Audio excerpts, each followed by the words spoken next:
We're just trying to give you a strategic way to take your wealth and expand it to help up your average, not only with your knowledge base, but with your wealth. And this seems to be a really cool and a fun way to take a portion of your wealth and expand it to things and places and ways that you never thought before. Welcome to the Up Your Average podcast, where Keith and Doug give no-nonsense advice to level up your life. So buckle up and listen closely to Up Your Average.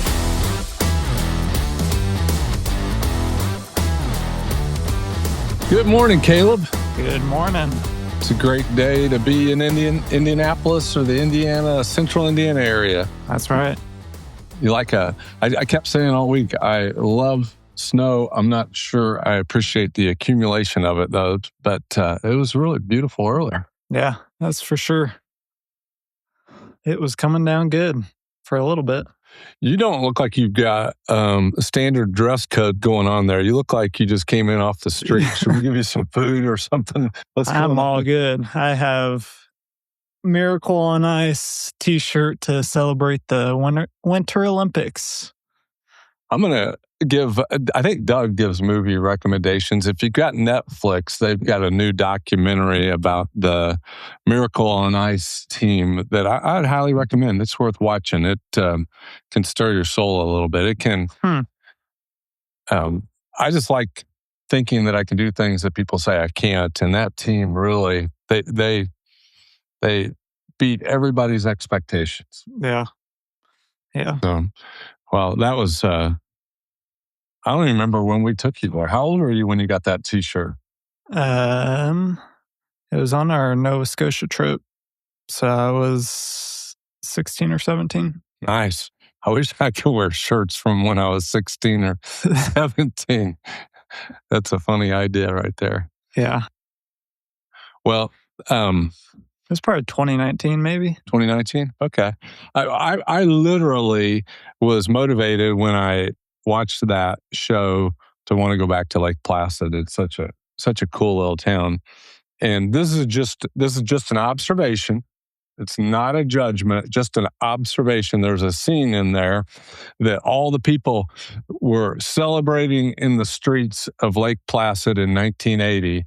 And if you just observe it, their body makeup is a lot different than if a bunch of people came out of a sporting event today. Just an observation. I'm not saying anything. It's just something that has evolved since 1980. It's just kind of interesting. All right. So our original guest that we were going to hang out today had a family tragedy happen, and so we're going to postpone that. And I'm really looking forward to you guys getting to meet my friend and learn a little bit about how to live better and to up your average in your work world and in your general, wherever you have responsibilities. That's what we were going to talk about. But today we have a special idea, and Caleb cracked me up because he, when I told him I needed him, You're not sharing. When I told him I needed him to join today, he said he was waiting on my call yesterday, didn't you? Is it Sharon? Yep, it is. All right.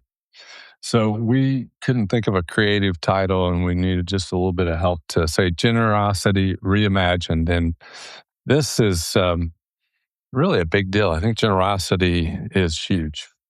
For sure. Yeah. Like when you think about it in your own life, Caleb, where have you seen generosity that kind of encouraged you, or what have you done that's encouraged you with your own generosity? I mean, I think just off the bat, just seeing how you and Mom have been generous with other people, whether that's giving or just giving your time and pouring into their lives. When I think of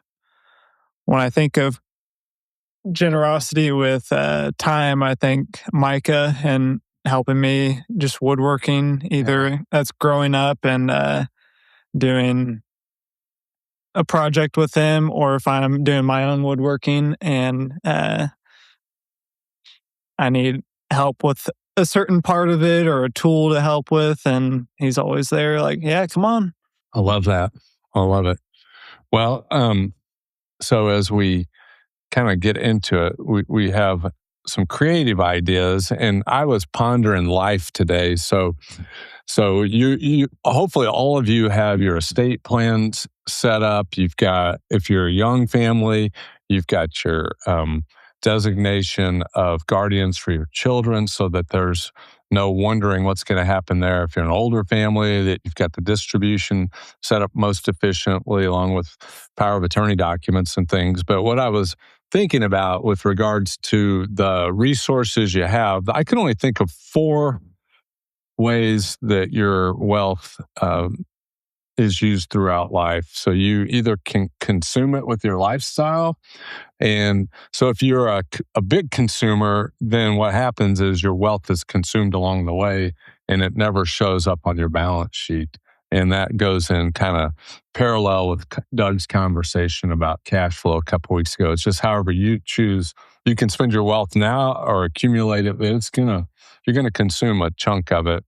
Then the other place that it goes is taxes. You just are taxed. Uncle Sam. Not only Uncle Sam, they're putting toll roads everywhere. Like, Yeah. I don't know how that's not double taxation. I feel like we paid for those roads to begin with, but we get to repay for them for whatever things that are going on.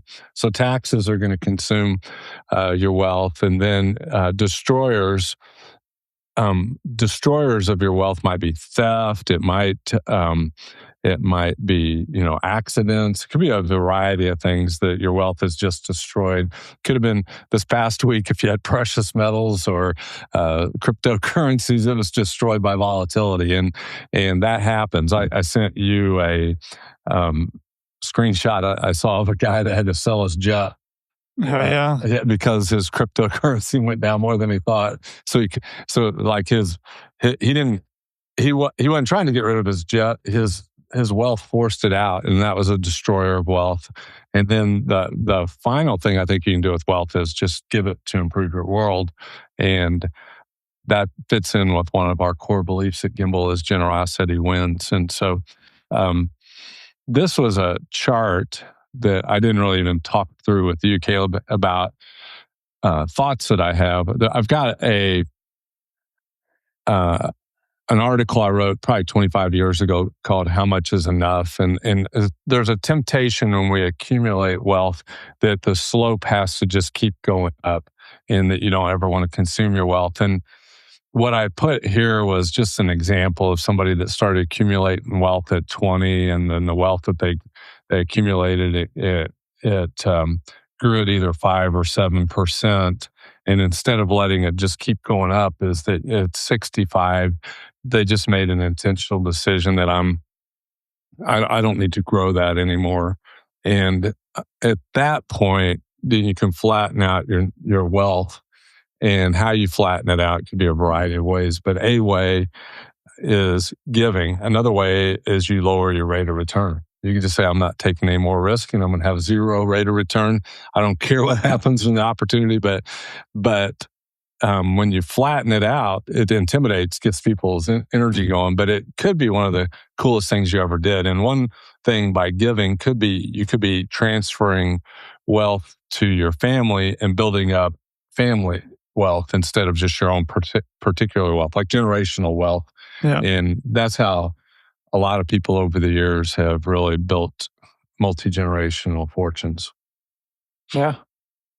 So that's what I thought we'd key in on this morning is the family generosity. But nothing against you guys and sharing wealth with you, but as a beneficiary of family generosity, what do you think about this idea? I am all for it. And there, as we were discussing it, there's some very creative things you can do. There's things you can do that can even multiply family wealth by the generosity you do. And so one thing to keep in mind that in 2026, there's a $19,000 annual gift exclusion per recipient. So if you were the recipient of my $19,000, I could give you $19,000, Connie could give you $19,000. 38. And then if I wanted to give Judah $19,000, then Connie could give Judah. And now what are we up to? what did I say, 38, 76,000. 76,000. And so you took that 19,000 and gave it a multiplier, right? Yep. So that is kind of a thing to keep in mind. There's ways to even expand the family generosity with your total estate exemption, but we're just talking about the annual one here. So if you're feeling more generous to your family, there's more than this you can do. We're just taking it at a surface level here on how that might go. And so one thing you could do is help with young families with their down payment if they're thinking of getting a house. Yeah. And that's with the price of houses these days, and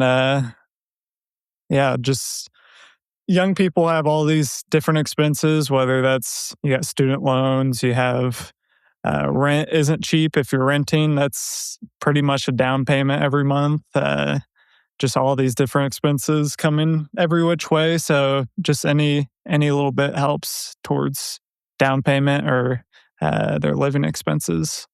One of the ideas I was thinking with the down payment concept is,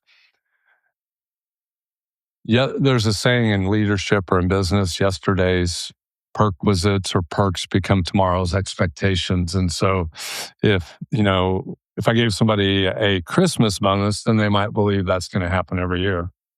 And so if you were going to give one of your loved ones money for a down payment to help them get in a house, you might have a conversation before you even maybe show them what you're going to do. Is how much are you thinking on spending on a house? So I know I'm just picking a round number here, but I'm just saying 200,000. 10% of that's close to the 19,000. So if you could buy a house where you're at for $200,000, and we were having a conversation, he said, "Yeah, Dad, I think I'm going to do a $200,000 house." You might want to get that into the conversation before you tell them what you're thinking of doing, because most likely, if you were going to give them that, say, round up to 20,000, all of a sudden their house might go from 200 to 220, right?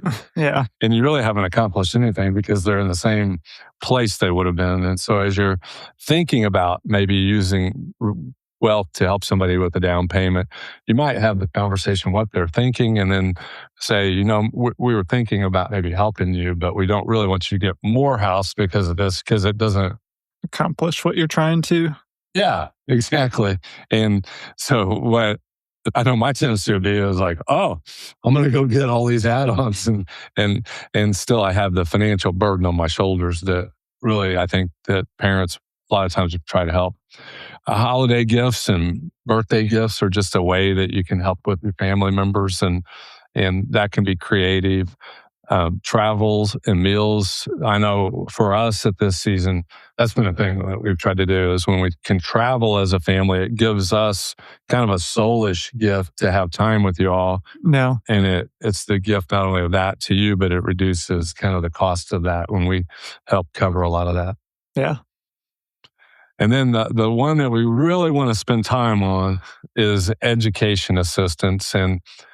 And I have evolved in my thought about even what that thinks. I know for sure with Caitlin, I tried to discourage her from going to college, and that was a long time ago. Not a real long time, Caitlin, but just a long time ago. And my thought was the math of a college degree doesn't look anything at all like it did back in 1979 when I went to college. And so just to assume that somebody should go to college is not in my thought process at all. Yeah. And I think another aspect of that is where you go to college. Because Murray State, the prestigious Murray State, it's... is that how you guys do it now? Shoes up. You can get a degree for a lot cheaper there. They offer a lot of scholarships than maybe, I don't know what IU or Purdue looks like, but definitely compared to like a state or a private college. So there might be some schools that make more sense than others, but yeah, definitely a lot pricier than it used to be. And for sure, if you're thinking about, say, a private institution, you really need to think through what your degree is. Like if you're going to a private institution and trying to get a degree that may not replace the cost of that. There's some, I mean, the family wealth could help with that, but it sure is more and more difficult to get kind of a job that may not be a high paying job from a private institution these days than it was years ago. So when we're thinking about education assistance, there's some clever and creative ideas, and I call them 529 magical accounts. And a 529 is a college savings account, but it's probably called something else now because it's not limited to college anymore, right? Yeah, there's a lot more. I think with the One Big Beautiful Act last year, they opened it up to a lot more post-secondary school. Um, let's see. It's now, I think, open up to trade schools, apprenticeships, and you can do other career-oriented credentials, whether that's vocational schools or professional licenses anywhere.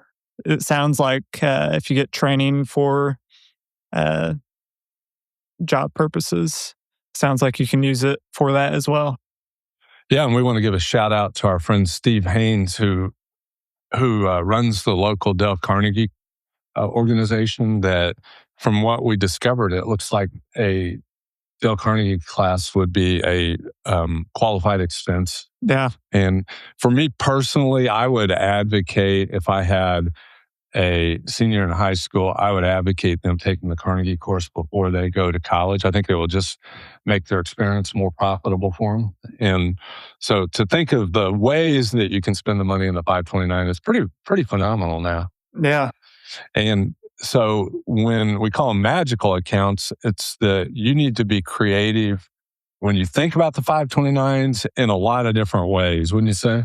for sure. Yeah, we've looked at a bunch of different ways to use these accounts, and one way is you can do up to, I think, 35,000 in Roth IRA contributions up within your lifetime. So if you had excess 529 after going to college, then you can start funding your Roth IRA without having to go out of your pockets and pay from there. And I think we were discussing this morning that there's a way to get more than the Indiana has a 20% state credit up to 7,500. And I don't know if you wanted to talk about it, how we thought you could get a little bit more than that 1,500 back. Right. So what Caleb was saying is that if you don't even have to go to college, right, to get the Roth conversion benefit. And that's a big deal. If you want to help out future generations and you have excess wealth or excess cash flow and you fund a 529, say your child is 40 and you say, why would I put money in a 529? It's because as long as that account is open 15 years and the money's been in there at least 5 years, they can take that 35,000 and convert it to Roth IRA.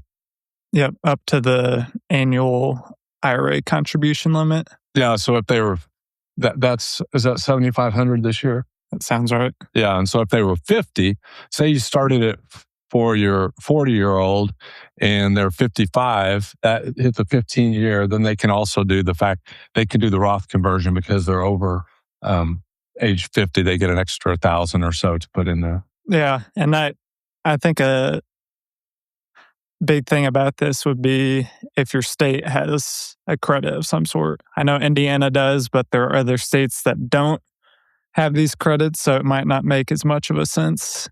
Yeah. So suppose I put $7,500 into 529s in 2026 I would split it 1,500 for each of you kids. And I know you're here and you get the, hey dad, why don't you put 2,000 in mine or something? But for the 7,500, I get 20% of that back. Yeah. Just right off of my Indiana state income taxes. So when you think about that, then if we fund the adult kids 529s and we get that built up to $35,000 for all of you over time, then you guys have the flexibility of that $35,000 that you can fund your Roth IRA. You can go take the Dale Carnegie course with that money, right? Yeah. And you can change the beneficiary. Suppose you had a kid, that beneficiary can be changed to help fund your kids' college. And I assume, like, if you didn't need it to fund your Roth IRAs, I assume if the rules stayed to change the same, it could fund one of my grandkids' I would think so, yeah. Roth IRAs, which is just really crazy. Again, I put it on one of the slides. We don't set up 529s because we're an RIA, and I don't think we have a RIA version because they're usually run by the states, but we can coach you through it. The Indiana 529 has a direct plan that you can go online, and you've done that for me, Caleb. You've gone online and set those up. And so it's pretty intuitive, I think. Yeah, it's pretty straightforward. I think if you don't have an account, you go on the website, click enroll, put in your information, the beneficiary's information, and how you want to pay for it. And it's set up. So this was the idea. If I had this money, this was the idea that I threw out to you, so that if I gifted of my $19,000 that I told you earlier, if I gifted each of my children $7,500, then they would each get 20% of that, right? Yeah. So on top of the $1,500 that you would be funding for mine, I could fund the $7,500 into the same account, 529 account. Yep. And so if I gifted this $7,500 to the kids, they would each, Kristen, when she lives in Phoenix, but for the ones that live in Indiana, they would get a 20% tax credit for taking the $7,500 dad gifted them, and then they put it into their 529. They would get $1,500 back. Yeah. Just right off the top. And suppose all five of mine lived in Indiana and they all five chose to do that with a $7,500 gift, then that's what, $7,500 of tax credit wealth that our family has accumulated. Plus the $1,500 from you. So the total family wealth gain by using the strategy is $9,000, which is, I don't know, I haven't heard anybody really talking about this. It's a little bit of a hassle. It's not a huge part of your wealth, but for your next generations, it could be a really huge part of their wealth. Like with that chart that I showed you, your wealth kind of growing over time, it starts very minuscule when you're Caleb's age or somebody that's 20 years old or something like that. And so the 529 offers huge opportunities for people to do really cool things. If you live in Indiana, you definitely want to take advantage of that credit. And to kind of jump into the idea, say you're Caleb's age and you're thinking, I don't need a 529 anymore, I'm done with college, right? So tell our friends a little bit about the course you did last November. The master trading program? Yes. Like, what did that cost? I think it was $4,000 or $5,000. Okay. And it was a course over 2 weekends, Saturday and Sunday each weekend. And it was about 7 hours a day, plus 2 or 3 hours of Q&A afterwards. So it was super, it took a lot of brain power to go through, but I think it was well worth it. But that was, say, $5,000 and 2 weekends. Now, was that an academic kind of class? Yeah, it helped. Or was it practical? Oh, it was practical, but was it with a college professor or who was? It was a world-class investor, Mark Minervini. So learning from one of the best that's traded in the stock market over the last 40 years. And it helped me personally and for client money as well, just understanding the market better. So it would check a box for like career-oriented training credentials. Yeah, so if somebody lived in Indiana, I can't speak to other states because I don't know all their rules, but if they lived in Indiana, say you're 70 years old and you want to take this course, if you put the $5,000 in your 529 account at 70 years old and you want to take this $5,000 course, you're going to get $1,000 back on your state taxes. You take the $5,000 off, send it to the program, and you've just essentially cut the cost of that course by 20%. And so to think of a 529 as only benefiting somebody that's in their teenage years, it's not true. If there's courses, there's things you want to learn about, and you are still wanting to learn as you're 30, 40, 50, 60, 70, 80, whatever, the 529 in Indiana is going to give you a 20% discount or whatever course you want to do. We've got a number of our friends that have done the Master Gardener course at Purdue, and it could be anything. It could be, I mean, you read through the rules. You could pretty much qualify almost any kind of training in there, couldn't you? Yeah. Like if you wanted to go back and learn how to weld, you could do that. You can, yeah. Would a woodworking course qualify, you think? I would think so. It's a trade. Yeah. So, yeah, I know some of our friends go down to this, I can't remember the guy's name in Franklin, Indiana, but he's a world-class teacher of woodworking down there. And so if they were going to do that, they could put the money in there, take it right back out. And so it's a really creative, it's a really thoughtful way to do things. But the magic of the 529 is it's a reasonable way to take your wealth and to spread it to future generations to really build up your own bloodline or your friends or your family or whoever you want to celebrate. And we do not get compensated for doing 529s. We're just trying to give you a strategic way to take your wealth and expand it to help up your average, not only with your knowledge base, but with your wealth. And this seems to be a really cool and a fun way to take a portion of your wealth and expand it to things and places and ways that you never thought before. Yeah. World of opportunity. Well, we appreciate you guys hanging out with us this morning, and you're a big deal to us, and anything we can do to cheer you on. If you haven't thought about a 529 in this way, give us a call and we can talk you through the process and cheer you on. And in the meantime, you guys have a magnificent weekend.